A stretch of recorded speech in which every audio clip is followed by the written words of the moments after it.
Hola pueblos de Cocine, ¿cómo están? Yo soy Belén y hoy vamos a hablar de la serie que lo está dando todo en estos últimos días.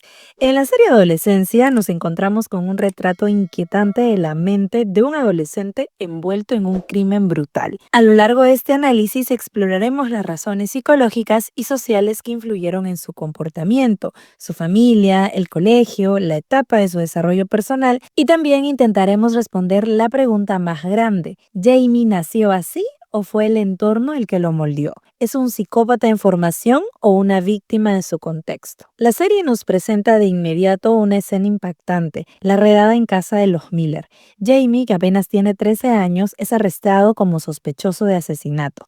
Toda la familia obviamente está consternada por lo que sucede, pero no consiguen salir de su asombro cuando ya Jamie es conducido a la estación de policías. Mientras lo procesan, entre lágrimas, él insiste en su inocencia todo el tiempo, a su familia y a los detectives. Su padre, Eddie, es elegido por el niño para que se convierta en su tutor legal durante todo el proceso. Esto es sorpresivo para la madre y para él mismo, ya que creían que la elección obvia era la mamá. Esta partecita siento nos demuestra una relación padre-hijo fuerte y cercana, pero que pronto revelará complejidades inquietantes. Durante el interrogatorio con los detectives Luke Pascombe y Misha Frank, Jamie parece no inmutarse a las preguntas después de haber sido entrenado por su abogado, quien sugirió no responder mucho.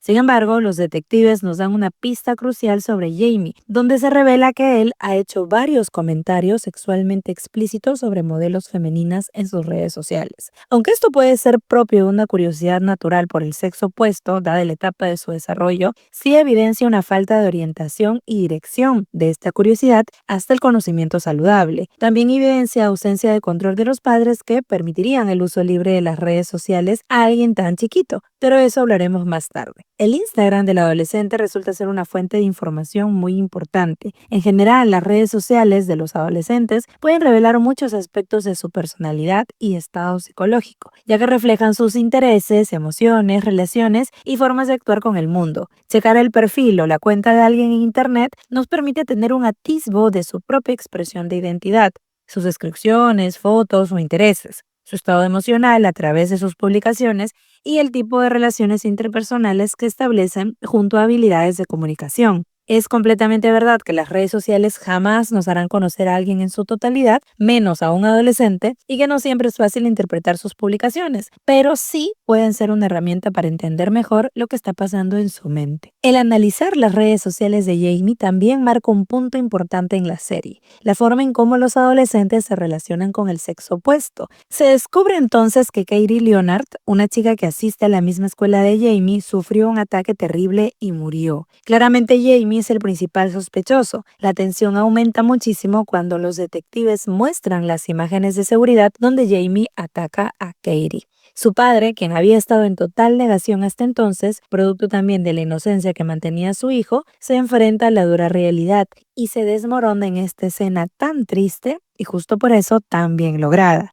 3 días después, Bascombe y Frank visitan el instituto de Jamie en busca de respuestas. Descubren que los profesores están desbordados y luchan por controlar a los alumnos revoltosos, siendo evidentes los problemas de disciplina y mala conducta que enfrentan. Siendo tantos los alumnos y tan pocos los responsables interesados en su bienestar, es imposible preservar el orden emocional de todos. Además, la muerte de Katie ha generado tensión entre los estudiantes, llevando a enfrentamientos como el de Jade, amiga de la víctima, que ataca a Ryan, el amigo de Jamie, acusándolo de haber sido la razón por la que Katie fue asesinada. Cuando los detectives intentan interrogar de nuevo a Ryan, él huye, pero al ser capturado revela que el cuchillo usado para matar a Katie era suyo. Esto indica que el ataque de Jamie no fue un simple arranque de ira, o por lo menos eso parece, sino algo premeditado. La investigación se oscurece aún más. El hijo del detective, Adam, es un compañero de colegio de Jamie, y viendo a su papá perdido en la investigación, le da información que termina siendo clave. Katie acosaba a Jamie en redes. A través de una forma de comunicación mediante emojis, Katie lo había humillado en redes calificándolo incel. Ya, debo reconocer que yo no tenía ni idea que era un incel, y en una googleada rápida descubrí que es la abreviatura de celibato involuntario, una persona, típicamente un hombre, que se identifica como incapaz de encontrar una pareja romántica o tener actividad sexual, a pesar de desearlo. El término está relacionado a una especie de tribu en línea donde los incels comparten sentimientos de frustración, resentimiento y hostilidad hacia las mujeres por querer estar con ellas y no poder, y a veces hasta hacia la sociedad en general. Las ideologías incel pueden variar, pero a menudo incorporan ideas misóginas y sexistas, como que las mujeres no saben valorar buenos hombres y por eso merecen ser castigadas. Toda esta corriente es alentada con comentarios, videos y contenido en general en redes que promueven esta visión tan inflexible de las relaciones sentimentales. Como parte del proceso de Jamie, la psicóloga Briony Ariston se reúne con él en un centro psiquiátrico juvenil para evaluar su comprensión de los hechos. Este capítulo es una total joya. Desde el primer momento, Jamie demuestra una personalidad bastante desafiante. El niño claramente tiene rasgos antisociales de la personalidad. Se regocija de intimidar a la psicóloga y es bastante resistente y oposicionista. Le gusta tener el poder, sobre todo con una mujer, probablemente debido a que se siente inferior a ella, por el acoso y desprecio que sufrió por otras mujeres en el colegio. Este sentimiento de inferioridad revela su inseguridad en su apariencia y personalidad,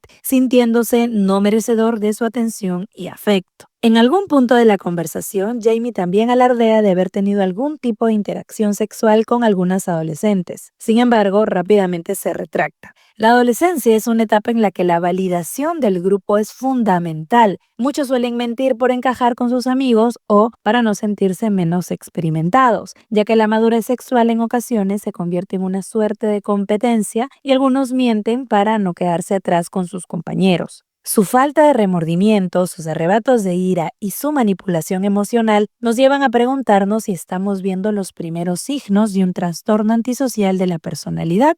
Si bien Jamie fue víctima de acoso y humillación por parte de sus compañeros de clase, su conducta revela rasgos psicopáticos. Su estado de ánimo cambia rápidamente de amigable a paranoico, de agresivo a amenazante. Es por eso que la psicóloga deriva la situación a otra área de salud mental. Creo que es probable que Jamie pueda volver a cometer asesinatos llevado por su impulsividad, ya que es bastante tolerante con el dolor ajeno y no evidencia sentimientos de culpa y remordimiento marcados. Ni siquiera es capaz de asumir su responsabilidad en el ataque. La constante defensa de Jamie hacia su padre es llamativa. Una y otra vez repite, mi papá es bueno, ¿ok? Esto representa un factor importante de la psicología de Jamie, la búsqueda de aprobación de su padre, quien siempre lo hacía sentir insuficiente, sobre todo en el deporte. Jamie constantemente siente que decepciona a su papá. Esta necesidad de validación en lo que el niño entiende como una demostración de hombría, el deporte y su relación con el sexo opuesto, pudo haber sido un motor de su comportamiento. Al terminar el capítulo, la psicóloga deja caer una lágrima producto de la tensión de la entrevista. He visto muchos comentarios que si la psicóloga es arisca con él o si ella cree que él es un verdadero monstruo. La verdad es que yo veo a una psicóloga bastante objetiva, hablando en los momentos correctos, callando en los momentos necesarios también. Y creo que al final de la escena ella llora porque antes de ser psicóloga es un ser humano. Logra sacar esa confesión del muchacho y terminar su trabajo. El último episodio también muestra la dinámica en casa de los Miller. En el desayuno, celebrando el cumpleaños de Eddie, descubren que alguien ha pintado un insulto en su furgoneta y dice pedófilo, dejando entrever que el padre de Jamie pudo abusar de su hijo y eso explicaría sus actos criminales. Y aunque claramente existen muchísimos casos de criminales y psicópatas cuyo comportamiento puede explicarse por el abuso físico y psicológico en la infancia, no todos los casos son así. Cuando veía la serie recordé el caso de Jeffrey Dahmer, cuyo análisis por supuesto también está en el canal. Este personaje no tuvo una vida marcada por el abuso físico ni psicológico, más sí por el abandono emocional y una formación negligente y carente de reglas. Siento que esto último es más cercano a la realidad que plantea esta serie.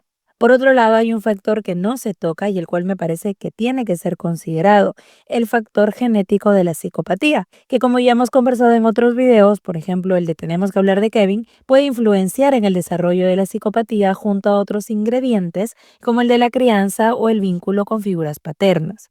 Ojo, influye, pero no lo determina. El padre trata de limpiar la pinta sin éxito, por lo que van a por materiales en una tienda, donde uno de los empleados hace que Eddie pierda la calma y se altere. Esta parte me parece reveladora porque si bien se entiende la situación constante de angustia y presión por la que deben estar atravesando los padres, sí es evidente que el papá tiene una dificultad para controlar sus impulsos. Su ira reprimida y su falta de expresión emocional han sido parte de la dinámica familiar aparentemente desde antes. Recordemos que ni siquiera fue capaz de compartir con su esposa el saber que su hijo sí era culpable, ya que fue el único que vio el video del ataque.